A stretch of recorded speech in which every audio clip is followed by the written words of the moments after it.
Hi all, എല്ലാവർക്കും unique അക്കാഡമിയുടെ പുതിയൊരു ക്ലാസ്സിലേക്ക് സ്വാഗതം. അപ്പോൾ ഇന്ന് നമ്മൾ നോക്കാനായിട്ട് പോകുന്നത് 7ാം ക്ലാസ്സിലെ ബേസിക് സയൻസിലെ ആദ്യത്തെ ചാപ്റ്ററാണ്.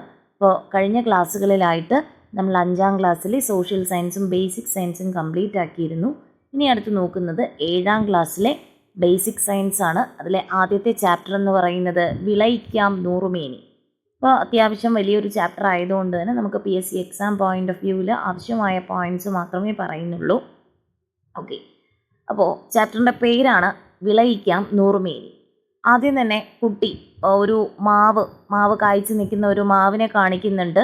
അപ്പോൾ കുട്ടി പറയുകയാണ്, ആ മാവിനെ പോലെ എന്നാണ് എൻ്റെ മാവിലും ധാരാളം മാങ്ങകൾ ഉണ്ടാകുന്നത്. അപ്പോൾ മാവ് പറയുകയാണ്, കാത്തിരിക്കൂ, 8-10 വർഷങ്ങൾ കഴിഞ്ഞാൽ നിൻ്റെ മാവും എന്നെപ്പോലെ ധാരാളം മാങ്ങകൾ തരും എന്ന് പറയുന്നുണ്ട്. അപ്പോൾ നമ്മൾ പഴം, പച്ചക്കറികൾ, ധാന്യങ്ങൾ ഇതൊക്കെ കൃഷി ചെയ്യുമ്പോൾ നമ്മുടെ ലക്ഷ്യങ്ങൾ എന്തൊക്കെയാണ്? വേഗത്തിൽ ഫലമുണ്ടാവണം, അതുപോലെ നല്ല വിളവ് ലഭിക്കണം, ഫലത്തിന് നല്ല ഗുണനിലവാരം ഉണ്ടായിരിക്കണം. അപ്പോൾ ഇതിനായിട്ട് നമ്മൾ എന്തൊക്കെ ശ്രദ്ധിക്കണം? നല്ല വിത്തുകളും നടീൽ വസ്തുക്കളും ഒക്കെ തിരഞ്ഞെടുക്കണം. അപ്പോൾ വിത്തുകളും നടീൽ വസ്തുക്കളും അതിനെക്കുറിച്ചൊക്കെ പറയുന്നു, നോക്കാം. ഒരു ചെടിയിൽ തന്നെ ധാരാളം ഫലങ്ങളുണ്ടാകും. അപ്പോൾ ഇതിലേത് കാലത്തുണ്ടാകുന്ന ഫലമാണ് നമ്മൾ വിത്തിനായി തിരഞ്ഞെടുക്കേണ്ടത് എന്ന് ചോദിക്കുന്നുണ്ട്. അപ്പോൾ അത് ഓർത്തിരിക്കുക. ഒരു ചെടിയുടെ മധ്യകാലത്തുണ്ടാകുന്ന മൂപ്പെത്തിയ ഫലത്തിൽ നിന്നാണ് വിത്തെടുക്കേണ്ടത്. അപ്പോൾ നമ്മൾ വിത്തെടുക്കണമെങ്കിൽ ആ ചെടിയുടെ മധ്യകാലത്തുണ്ടായ മൂപ്പെത്തിയ ഫലത്തിൽ നിന്ന് വേണം വിത്തെടുക്കാനായിട്ടുള്ളത്. ഓക്കെ, ഇനി നല്ല വിളവ് ലഭിക്കാനായിട്ട് നമ്മൾ ഗുണമേന്മയുള്ള വിത്ത് തിരഞ്ഞെടുക്കണം. വിത്തിൻ്റെ ഗുണമേന്മ ഉറപ്പുവരുത്താനായിട്ട് വിത്തെടുക്കുന്ന ഫലം, ചെടി എന്നിവയും ഗുണമേന്മയുള്ളതായിരിക്കണം.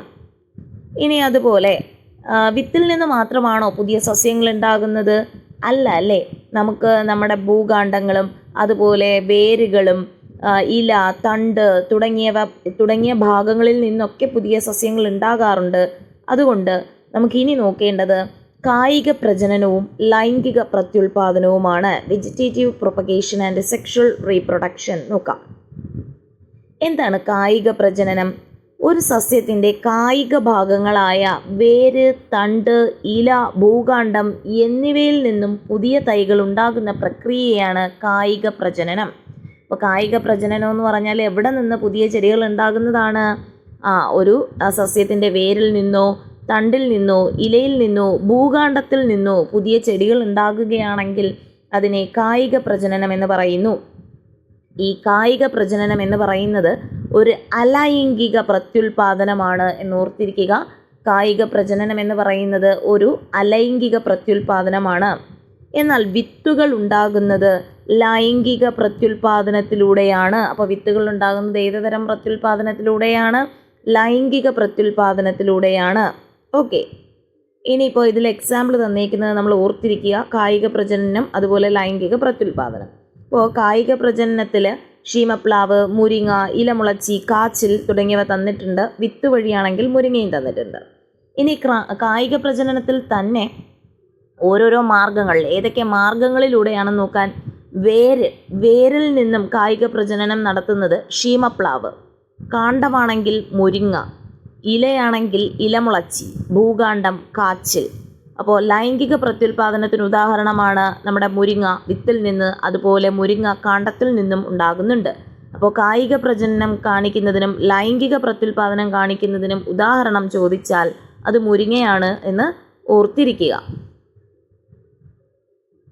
ഇനി നമ്മുടെ ഫലങ്ങളും വിത്തുകളും ഒക്കെ ഉണ്ടാകുന്നത് പരാഗണം വഴിയാണ്. ഇങ്ങനെ ഉണ്ടാകുന്ന സസ്യങ്ങൾക്ക് മാതൃസസ്യത്തിൻ്റെ ഗുണങ്ങൾ മാത്രമാണോ ലഭിക്കുന്നത് എന്നൊക്കെ ചോദിക്കുന്നുണ്ട്. നമ്മുടെ ചെമ്പരത്തി, മരച്ചീനി, മധുരക്കിഴങ്ങ് തുടങ്ങിയവയുടെ കാണ്ഡം എളുപ്പത്തിൽ മുളയ്ക്കുമല്ലോ, എന്നാൽ പേരയുടെ കമ്പ് നട്ടാൽ മുളയ്ക്കാൻ പ്രയാസമാണ്. അപ്പോൾ ഇനി നമ്മൾ കമ്പിൽ വേര് മുളപ്പിക്കുന്ന ടെക്നിക്കാണ് നോക്കുന്നത്. നമുക്ക് നോക്കാം. പതിവയ്ക്കൽ, ഇതൊക്കെ ഇമ്പോർട്ടൻ്റ് ആണ് കേട്ടോ. പതിവയ്ക്കൽ എന്താണെന്ന് നോക്കാം.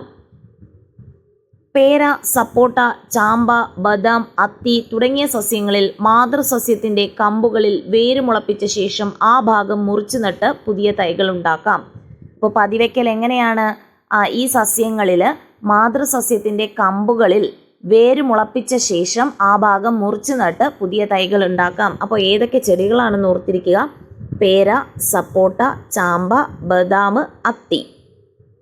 ഇനി ഇതിന് ഓരോ സ്റ്റെപ്പുണ്ട്. ഒന്നാമത്തെ ഘട്ടത്തിൽ മാതൃസസ്യത്തിൽ നിന്ന് പെൻസിൽ വണ്ണമുള്ള ഒരു കമ്പ് തിരഞ്ഞെടുക്കുക. പ്രധാന തടിയിൽ നിന്നുള്ളതാണ് കൂടുതൽ നല്ലത്. ഈ കമ്പിൽ 2 പർവ്വങ്ങൾക്ക്, അതായത് 2 നോഡ്സിനും ഇടയിലുള്ള തൊലി 2-3 സെൻറ്റിമീറ്റർ നീളത്തിൽ വളയാകൃതിയിൽ ചെത്തി മാറ്റുക. കണ്ടോ? എന്നിട്ട് രണ്ടാമത്തെ ഘട്ടത്തിൽ ചകിരിച്ചോറ്, മണ്ണ്, ചാണകപ്പൊടി എന്നിവ ചേർത്ത മിശ്രിതം ചെറിയ നനവോടെ ഈ ഭാഗത്ത് വെച്ച ശേഷം ഒരു പോളിത്തീൻ കവർ ഉപയോഗിച്ച് പൊതിയുക. ആവശ്യമെങ്കിൽ ഇടയ്ക്ക് നനയ്ക്കുകയും വേണം. ഇനി മൂന്നാമത്തതോ, 2 മാസത്തിനകം പതിവെച്ച ഭാഗത്ത് ധാരാളം വേരുകൾ ഉണ്ടാവും. കണ്ടോ? വേരുണ്ടായിട്ടുണ്ട്. ഈ വേര് മുളച്ച കമ്പ് പതിവെച്ചതിന് താഴെ മുറിച്ചെടുത്ത് ചെടിച്ചട്ടിയിലോ ഗ്രോ ബാഗിലോ നടാവുന്നതാണ്. വളർന്നു തുടങ്ങിയാൽ നമുക്ക് മണ്ണിലേക്ക് മാറ്റാവുന്നതുമാണ്. ഇനി എന്താണ് പതിവെക്കൽ എന്നാലോചിക്കാം എന്ന് നമുക്ക് നോക്കാം കേട്ടോ. മാതൃസസ്യത്തിൻ്റെ കമ്പുകളിൽ വേര് മുളപ്പിച്ച ശേഷം ആ ഭാഗം മുറിച്ചു നട്ട് പുതിയ തൈകൾ ഉണ്ടാകുന്ന പ്രക്രിയയാണ് പതിവെക്കൽ എന്ന് പറയുന്നത്. അപ്പോൾ പതിവെക്കൽ എന്താണ്? മാതൃസസ്യത്തിൻ്റെ കമ്പുകളിൽ വേര് മുളപ്പിക്കുന്നു, എന്നിട്ട് ആ ഭാഗം മുറിച്ചു നട്ട് പുതിയ ചെടികൾ ഉണ്ടാക്കുന്നു. അതിന് പറയുന്ന പേരാണ് പതിവെക്കൽ. ഇനി ഈ പതിവെക്കൽ തന്നെ നമുക്ക് 2 തരത്തിൽ പതിവെക്കലുണ്ട്. അതാണ് വായുവിൽ പതിവെക്കലും അതുപോലെ നാഗപതിവെക്കലും. വായുവിൽ പതിവെക്കലും നാഗപതിവെക്കലും നോക്കാം നമുക്ക്. എന്താണ് വായുവിൽ പതിവെക്കൽ അഥവാ എയർ ലെയറിംഗ് എന്ന് നോക്കാം. പതിവെക്കലിൻ്റെ ഇംഗ്ലീഷാണ് ലെയറിംഗ്, അത് ഓർത്തിരിക്കണേ. ഇപ്പോൾ വായുവിൽ പതിവെക്കുന്നതിന് ഉദാഹരണമാണ് പേര, കശുമാവ്, സപ്പോട്ട, റോസ്, ചാമ്പ, അത്തി, ബദാം. അപ്പോൾ ഏതൊക്കെയാണ് വായുവിൽ പതിവെക്കുന്നതിന് ഉദാഹരണം? ഏതൊക്കെയാണ്? പേര, കശുമാവ്, സപ്പോട്ട, റോസ്, ചാമ്പ, അത്തി, ബദാം. ഇനി നാഗപതിവെക്കലോ? നാഗപതിവെക്കൽ നമ്മുടെ ബൊഗേൻവില്ല, അതുപോലെ മുല്ല, പിച്ചി, കുരുമുളക്, മുന്തിരി, ജമന്തി, വെറ്റില തുടങ്ങിയവയൊക്കെ നാഗപതിവെക്കലിന് ഉദാഹരണമാണ്. അതായത് ഇത് ഓർത്തിരിക്കാനൊരു വഴി എന്ന് പറഞ്ഞാൽ, ഈ നാഗപതിവെക്കലിൽ വരുന്ന മെജോറിറ്റി ചെടികളും നമ്മളിങ്ങനെ വളച്ചാണ് വെക്കുന്നത്. വളച്ചിങ്ങനെ നാഗം പോലെ, പാമ്പ് പോലെ വെക്കുന്നു. അപ്പോൾ അതുകൊണ്ടാണ് അവരെ പതിവെക്കുമ്പോൾ ഇങ്ങനെ വളച്ചാണ് വെക്കുന്നത്. മുല്ല, പിച്ചി, കുരുമുളക്, മുന്തിരി തുടങ്ങിയവയൊക്കെ. അതുകൊണ്ട് നാഗപതിവെക്കൽ അഥവാ സർപ്പൻറ്റൈൻ ലെയറിങ്ങിന് ഉദാഹരണമാണ് നമ്മുടെ ബൊഗെയിൻവില്ല, മുല്ല, പിച്ചി, കുരുമുളക്, മുന്തിരി, ജമന്തി, വെറ്റില തുടങ്ങിയവ. ഇനി നമ്മുടെ പതിവെച്ചുണ്ടാകുന്ന സസ്യങ്ങൾക്ക് ചില സവിശേഷതകളുണ്ട്. അത് നമുക്ക് നോക്കാം. മാതൃസസ്യത്തിൻ്റെ ഗുണങ്ങൾ ഉണ്ടാകും. ചെടിയുടെ വലിപ്പവും ആയുർദൈർഘ്യവും കുറവായിരിക്കും. അത് ഓർത്തിരിക്കണേ. വലിപ്പവും ആയുർദൈർഘ്യവും കുറവായിരിക്കും. വേഗത്തിൽ പൂക്കുകയും കായ്ക്കുകയും ചെയ്യും. തായ് വേരു പടലം ഉണ്ടായിരിക്കില്ല. കൂടുതൽ പരിചരണം ആവശ്യമാണ്. ഇനി നമുക്ക് വേര് മുളപ്പിക്കൽ ഇങ്ങനെയും എന്ന് പറഞ്ഞ് ബോക്സിൽ തന്നിട്ടുണ്ട്, അത് നോക്കാം. തണ്ടുപയോഗിച്ചുള്ള കായിക പ്രജനന രീതിയുടെ വിജയസാധ്യത പരമാവധി കൂട്ടാൻ ആക്സിൻ പോലുള്ള സസ്യ ഹോർമോണുകൾ അടങ്ങിയ ലായനിയിൽ വേര് മുളയ്ക്കേണ്ട കാണ്ഡഭാഗം മുക്കിവെച്ച് വേഗത്തിൽ വേര് പിടിപ്പിക്കുന്ന രീതി ഇന്ന് നിലവിലുണ്ട്. അപ്പോൾ നമ്മുടെ ഏത് സസ്യ ഹോർമോണാണ് വേഗത്തിൽ വേര് മുളപ്പിക്കാൻ സഹായിക്കുന്നത് എന്ന് ചോദിച്ചാൽ അത് ഓക്സിനാണ് എന്ന് ഓർത്തിരിക്കുക. ഏതാണ്?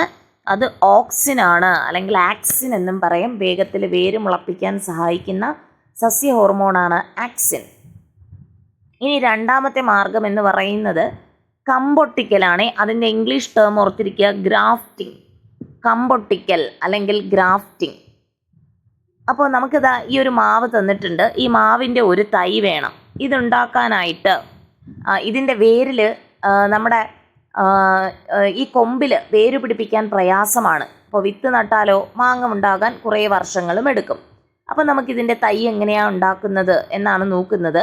അപ്പോൾ ഇതിന് നാടൻ മാവും നമ്മുടെ നീലം മാവും തന്നിട്ടുണ്ട്.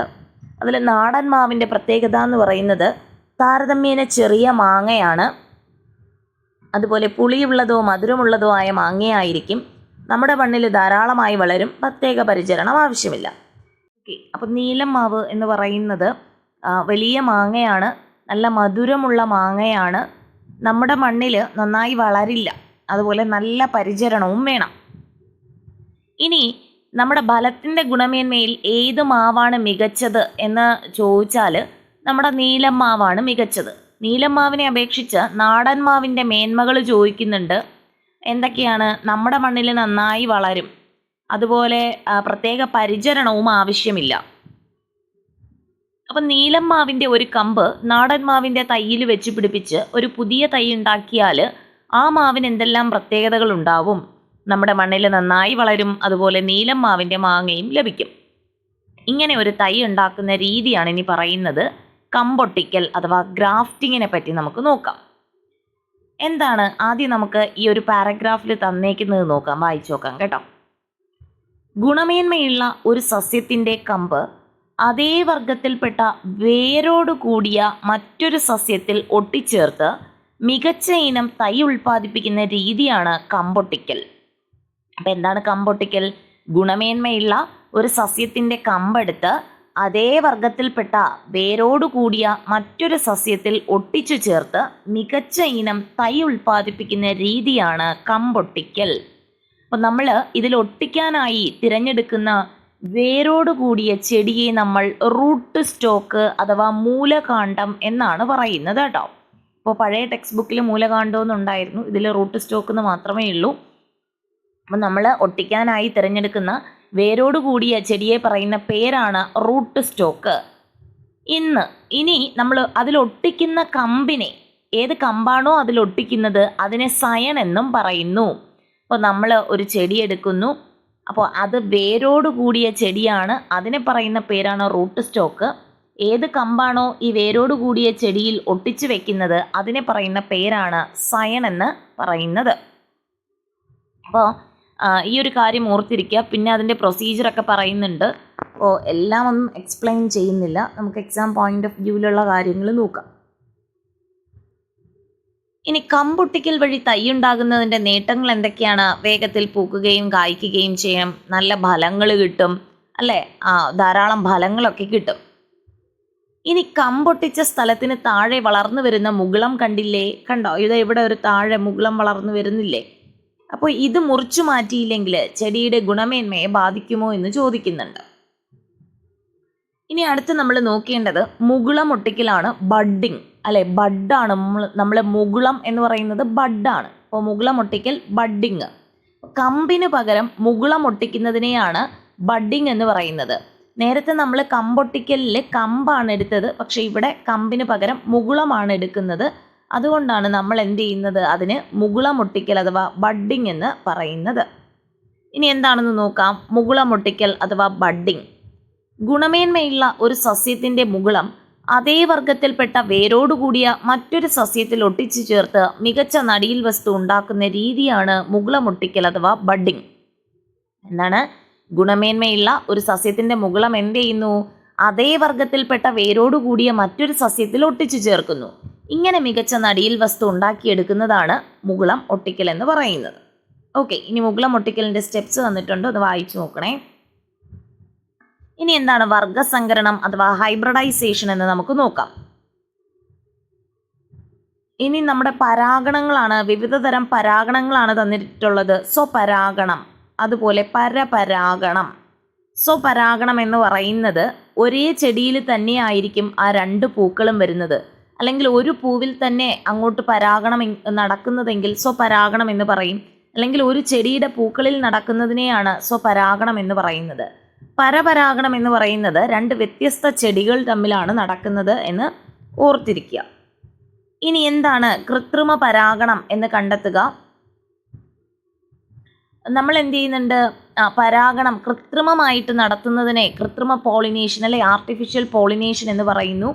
ഇതിന് വേണ്ടിയിട്ടുള്ള ഘട്ടങ്ങളൊന്ന് ഓർത്തിരിക്കുകയാണെ. ഘട്ടങ്ങൾ ചിലപ്പോൾ ഓർഡർ മാറ്റി ചോദിക്കാം. ഒന്നാമതായി നമ്മൾ ചെയ്യുന്നത്, സ്വപരാഗണം തടയുന്നതിന് കൃത്രിമ പരാഗണം നടത്തേണ്ട പൂവിലെ കേസരങ്ങൾ എന്ത് ചെയ്യുന്നു? കണ്ടോ, മുറിച്ചു മാറ്റുന്നു. അല്ല, കേസരങ്ങൾ മുറിച്ചു മാറ്റിയില്ല എന്നുണ്ടെങ്കിൽ അവിടെ സ്വപരാഗണം നടക്കും. അതുകൊണ്ട് എന്ത് ചെയ്യുന്നുണ്ട്? സ്വപരാഗണം തടയുന്നതിന് കൃത്രിമ പരാഗണം നടത്തേണ്ട പൂവിലെ കേസരങ്ങൾ മുറിച്ചു മാറ്റുന്നു. രണ്ടാമതായിട്ട്, ഈ പൂവിൽ മറ്റു പൂക്കളിൽ നിന്നുള്ള പരാഗരേണുക്കൾ എത്താതിരിക്കാൻ പൂവിനെ പൊതിഞ്ഞു കെട്ടി വെക്കുന്നു. അതുപോലെ ഇതേ ഇനത്തിൽപ്പെട്ട വ്യത്യസ്ത ഗുണങ്ങളുള്ള ചെടിയിലെ പൂവിൽ നിന്ന് പരാഗരേണുക്കൾ ബ്രഷിൽ ശേഖരിക്കുന്നു. 4. ഈ ശേഖരിച്ച പരാഗരേണുക്കൾ കൃത്രിമ പരാഗണം നടത്തേണ്ട പൂവിൻ്റെ പരാഗണ സ്ഥലത്ത് എന്ത് ചെയ്യുന്നുണ്ട്? പതിപ്പിക്കുന്നു. ലാസ്റ്റ്, മറ്റു പൂക്കളിൽ നിന്നുള്ള പരാഗണം തടയുന്നതിനായി ഈ പൂവ് വീണ്ടും പൊതിഞ്ഞു കെട്ടുന്നു. ഇങ്ങനെയാണ് കൃത്രിമ പരാഗണം നടത്തേണ്ടത്. ഇനി എന്താണ് വർഗസങ്കരണം എന്ന് നമുക്ക് നോക്കാം. ഒരേ വർഗത്തിൽപ്പെട്ടതും വ്യത്യസ്ത ഗുണങ്ങളോട് കൂടിയതുമായ രണ്ട് ചെടികൾ തമ്മിൽ കൃത്രിമ പരാഗണം നടത്തി രണ്ടിൻ്റെയും ഗുണങ്ങൾ ചേർന്ന പുതിയ വിത്തുകൾ ഉൽപ്പാദിപ്പിക്കുന്ന രീതിയാണ് വർഗസങ്കരണം അഥവാ ഹൈബ്രിഡൈസേഷൻ എന്ന് പറയുന്നത്. അപ്പോൾ ഇങ്ങനെ ഉണ്ടാകുന്ന വിത്തുകളിൽ നിന്ന് ഗുണമേന്മയുള്ള വിത്തുകൾ തിരഞ്ഞെടുക്കുന്നു. ഇതാണ് സങ്കര ഇനം വിത്തുകൾ. അപ്പോൾ വർഗസങ്കരണം വഴി ഉണ്ടാക്കിയെടുക്കുന്ന വിത്തുകളെയാണ് സങ്കര ഇനം വിത്തുകൾ എന്ന് പറയുന്നത്. അപ്പോൾ ഒരേ വർഗത്തിൽപ്പെട്ടതും, വർഗസങ്കരണം ഓർക്കണേ, ഒരേ വർഗത്തിൽപ്പെട്ട ചെടിയായിരിക്കണം, അതുപോലെ വ്യത്യസ്ത ഗുണങ്ങളുള്ളതുമായ രണ്ട് ചെടികൾ തമ്മിൽ കൃത്രിമ പരാഗണം നടത്തി രണ്ടിൻ്റെയും ഗുണങ്ങൾ ചേർന്ന പുതിയ വിത്തുകൾ ഉൽപ്പാദിപ്പിക്കുന്ന രീതിയാണ് വർഗസങ്കരണം. ഓക്കെ, ഇനി അടുത്ത് ഇമ്പോർട്ടൻ്റ് ആണ്, നമ്മൾ ഓർത്ത് വെക്കുക. സങ്കര ഇനം വിത്തുകളാണ് ഓരോന്നും, ഏതിൻ്റെയൊക്കെയാണെന്ന് ഓർത്തിരിക്കുക. മുളകിൻ്റെ സങ്കര ഇനം വിത്തുകളാണ് ഉജ്ജ്വല, ജ്വാലാമുഖി. അപ്പോൾ മുളകിൻ്റെ സങ്കര ഇനം വിത്തുകൾ ഏതൊക്കെയാണ്? ഉജ്ജ്വല, ജ്വാലാമുഖി. പയറിൻ്റെയോ ജ്യോതിക, ഭാഗ്യലക്ഷ്മി. ജ്യോതിക, ഭാഗ്യലക്ഷ്മിയാണ് പയറിൻ്റെ സങ്കര ഇനം വിത്തുകൾ.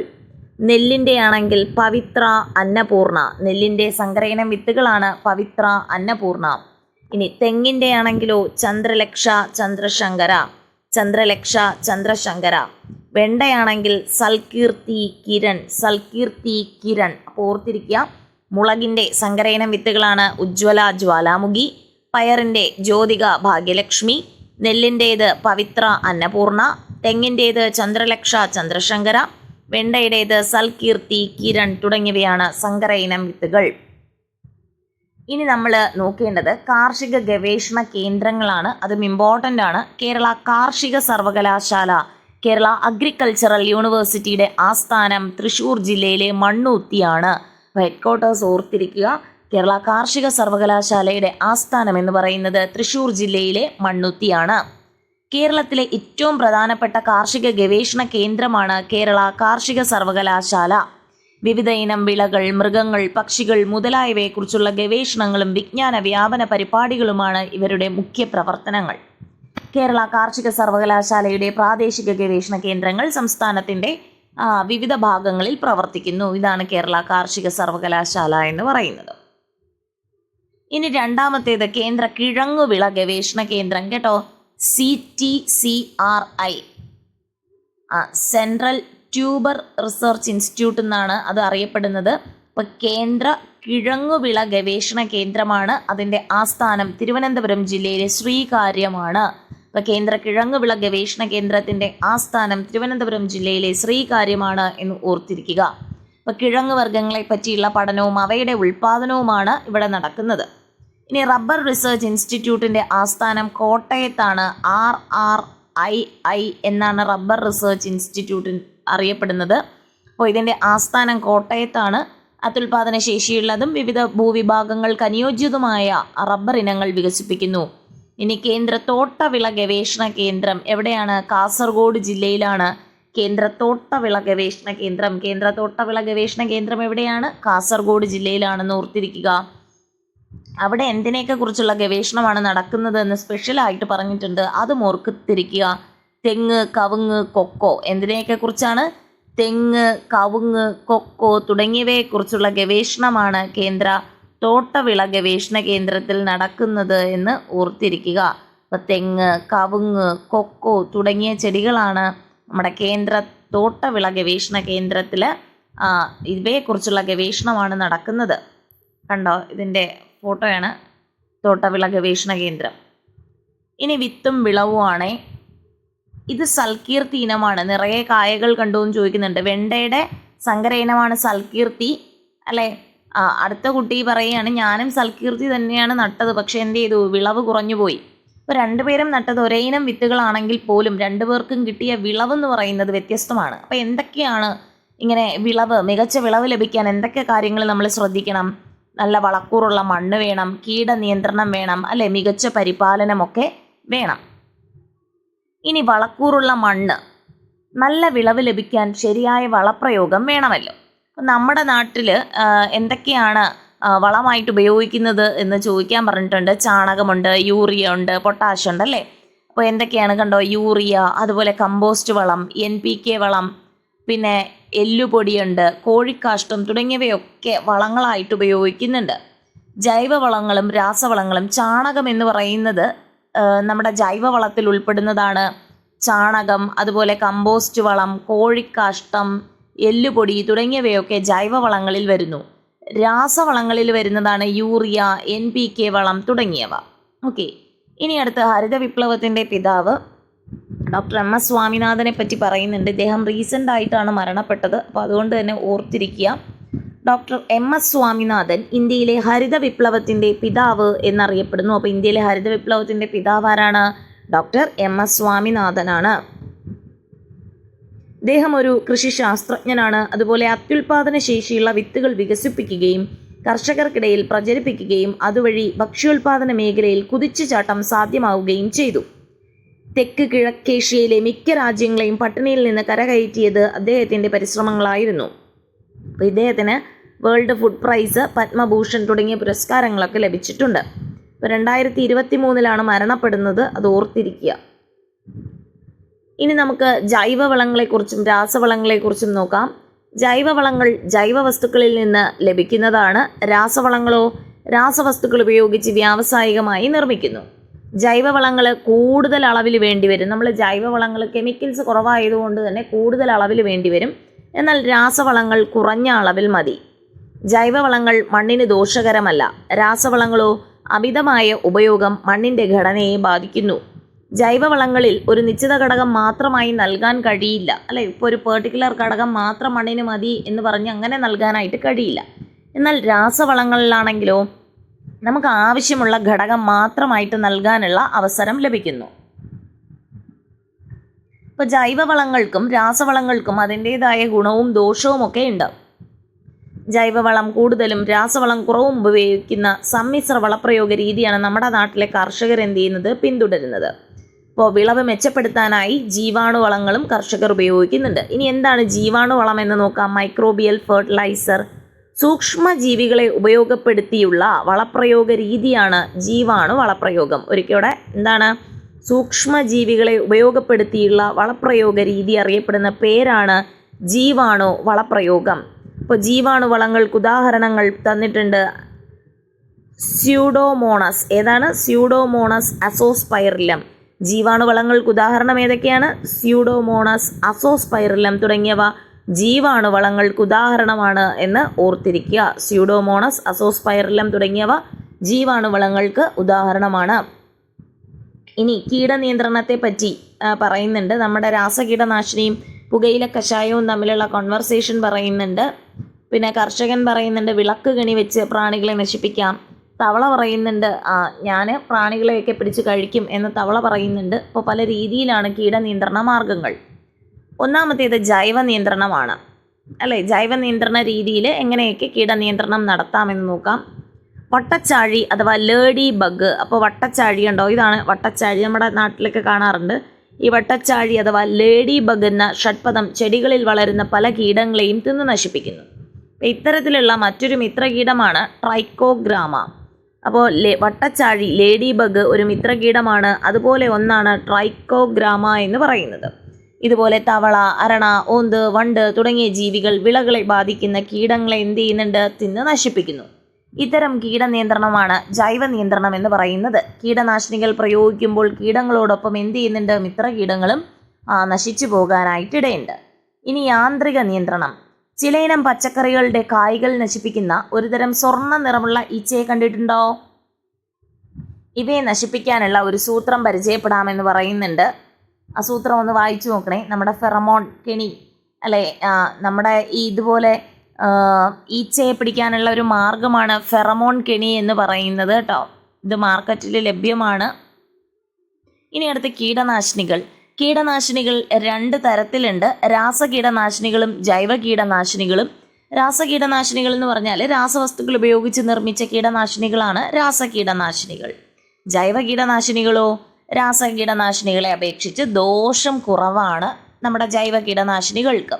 ഏതൊക്കെയാണ്? പുകയില കഷായം, വേപ്പെണ്ണ ഇമൽഷൻ, വെളുത്തുള്ളി കാന്താരി മിശ്രിതം തുടങ്ങിയവയൊക്കെ ജൈവ കീടനാശിനികളാണ്. അപ്പോൾ ജൈവ കീടനാശിനികൾക്ക് ഉദാഹരണം ഏതൊക്കെയാണ്?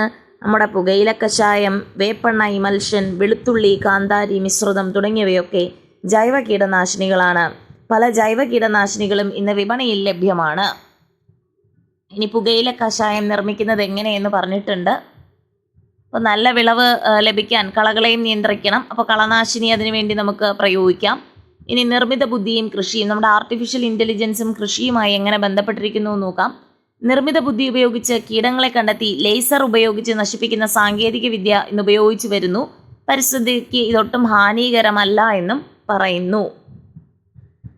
ഇനി അനുയോജ്യമായ കാലാവസ്ഥയും കൃഷിയെ സ്വാധീനിക്കുന്നുണ്ട്. അതിനാൽ ഓരോ കാലാവസ്ഥയ്ക്കും അനുയോജ്യമായ വിളകൾ വേണം കൃഷി ചെയ്യാനായിട്ട് എന്ന് പറയുന്നുണ്ട്. നല്ലൊരു കർഷകനാണ്, എവിടെ കൃഷി ചെയ്യും എന്നൊക്കെ ചോദിക്കുന്നുണ്ട്. അതിനുള്ള ഉത്തരവും ഇവിടെ തന്നിട്ടുണ്ട്. നമുക്ക് വീട്ടിൽ അടുക്കളത്തോട്ടം ഉണ്ടാക്കാം, അതുപോലെ നമ്മുടെ മട്ടുപ്പാവിൽ ടെറസിൽ ഉണ്ടാക്കാം, സ്കൂളിൽ പച്ചക്കറിത്തോട്ടം ഉണ്ടാക്കാം, സ്കൂളിൽ അതുപോലെ ജൈവ വൈവിധ്യ ഉദ്യാനവുമൊക്കെ ഉണ്ടാക്കാനായിട്ട് കഴിയും. ഓക്കെ, കണ്ടോ, ഹരിത ഡയറിയിൽ ഓരോന്നും കുറിക്കാനും പറഞ്ഞിട്ടുണ്ട്. ഇനി നമ്മുടെ കാർഷിക രംഗത്ത് എന്തൊക്കെയാണ്, നമ്മൾ സസ്യങ്ങൾ നട്ട് വളർത്തുന്നത് മാത്രമല്ല കൃഷി, വേറെയും പലതരം കൃഷികളുണ്ട്. അത് ഏതൊക്കെയാണ് പരിചയപ്പെടാം. ഒന്ന് നമ്മുടെ പുഷ്പകൃഷി. അതിൻ്റെ പേര്, ആ ഒരു ശാഖയ്ക്ക് പറയുന്ന പേര് ഓർത്തിരിക്കുക. പുഷ്പകൃഷി അറിയപ്പെടുന്ന പേരാണ് ഫ്ലോറികൾച്ചർ. തേനീച്ച വളർത്തലാണെങ്കിൽ എപ്പികൾച്ചർ. മുയൽ വളർത്തൽ അറിയപ്പെടുന്ന പേര് ക്യൂണികൾച്ചർ. ഈ ക്യൂണികൾച്ചർ കൂൺ വളർത്തലാണ് എന്ന് പറഞ്ഞ് മാറിപ്പോകരുത്. മുയൽ വളർത്തുന്നതിന് പറയുന്ന പേരാണ് ക്യൂണികൾച്ചർ. കൂൺ കൃഷിക്ക് മഷ്റൂം കൾച്ചർ എന്നാണ് പറയുന്നത്. കോഴിക്കൃഷിക്ക് പൗൾട്രി ഫാമിംഗ്. കന്നുകാലി വളർത്തലിന് ലൈഫ് സ്റ്റോക്ക് ഫാമിംഗ്. മത്സ്യകൃഷി പിസികൾച്ചർ. പട്ടുനൂൽ പുഴു വളർത്തൽ സെറികൾച്ചർ. പുഷ്പകൃഷി ഫ്ലോറികൾച്ചർ. ഓക്കെ, നമ്മൾ പറഞ്ഞതാണ്. ഓരോന്നും പറയാം. ഫ്ലോറികൾച്ചർ പൂക്കളുടേതാണ്. എപ്പികൾച്ചർ തേനീച്ച വളർത്തൽ. ക്യൂണികൾച്ചർ മുയൽ വളർത്തൽ.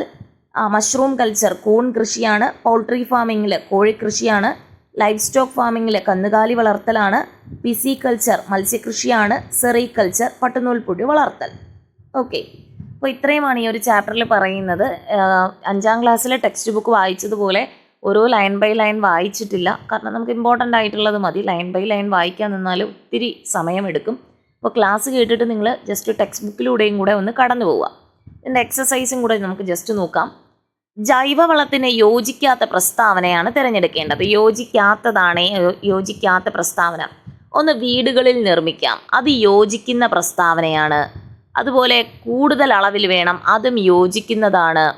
നിശ്ചിത ഘടകം മാത്രമായി നൽകാൻ കഴിയില്ല, അതും നമ്മൾ നോക്കിയതാണ്. മണ്ണിൻ്റെ ഘടനയെ നശിപ്പിക്കുന്നു എന്ന് പറയുന്നത് തെറ്റാണ്, അല്ലേ? അത് യോജിക്കാത്തതാണ്. മണ്ണിൻ്റെ ഘടനയെ നശിപ്പിക്കുന്നത് രാസവളമാണ്, ജൈവവളമല്ല. അപ്പോൾ ഇവിടുത്തെ ഉത്തരം എന്ന് പറയുന്നത് ഓപ്ഷൻ സി ആണ്, മണ്ണിൻ്റെ ഘടനയെ നശിപ്പിക്കുന്നു. ഇനി താഴെ തന്നിരിക്കുന്നവ ഉചിതമായ രീതിയിൽ വരച്ച് യോജിപ്പിക്കാൻ പറയുന്നുണ്ട്. ഓരോ കൾച്ചറും അതുപോലെ എന്തുമായി ബന്ധപ്പെട്ടിരിക്കുന്നു എന്നാണ് തന്നേക്കുന്നത്. എപ്പികൾച്ചർ എന്താണ്? ഈ എപ്പികൾച്ചർ തേനീച്ച വളർത്തലാണ്. ക്യൂണികൾച്ചറോ മുയൽ വളർത്തൽ. സെറികൾച്ചർ പട്ടുനൂൽ പുഴു. പിസികൾച്ചർ മത്സ്യം വളർത്തലാണ്. അപ്പോൾ ഇത്രയുമാണ് ഈ ഒരു ചാപ്റ്ററിൽ പറഞ്ഞിരിക്കുന്നത്. ആ എക്സസൈസ് ക്വസ്റ്റ്യൻസ്, ഈ 2 ക്വസ്റ്റ്യനും ഇമ്പോർട്ടൻ്റ് ആണ്, അത് നോക്കി വയ്ക്കുക. ക്വസ്റ്റ്യൻ ഇടുന്ന ഒരാൾക്ക് പെട്ടെന്ന് ഇതിൻ്റെ പുറകിൽ നിന്ന് ഈ ഒരു ക്വസ്റ്റ്യൻ ഇടാം എന്ന് പറഞ്ഞിട്ടാൽ നമുക്കൊരു മാർക്ക് കിട്ടും. അപ്പോൾ എന്ത് ചെയ്യുക, നന്നായിട്ട് ഈ ടെക്സ്റ്റ് ബുക്ക്, ഈ ക്ലാസ് കേട്ടതിന് ശേഷം നിങ്ങൾ ടെക്സ്റ്റ് ബുക്കിലൂടെ കടന്നു പോവുക. അതിൽ വായിക്കാതെ വിട്ട കുറച്ച് പുകയില കഷായമൊക്കെ എങ്ങനെ ഉണ്ടാക്കുന്നു, ലെയറിങ്, ഓരോ സ്റ്റെപ്പും, അതൊക്കെ ഒന്ന് വായിച്ചൊക്കെ നന്നായിട്ട് നോക്കണം. എല്ലാവരും പഠിക്കുന്ന കാര്യം നന്നായിട്ട് റിവൈസ് ചെയ്യുക. അപ്പോൾ ക്ലാസ് മനസ്സിലായെന്ന് വിചാരിക്കുന്നു. ക്ലാസ് ഇഷ്ടമായെങ്കിൽ സപ്പോർട്ട് ചെയ്യുക. അപ്പോൾ happy learning. Thank you all.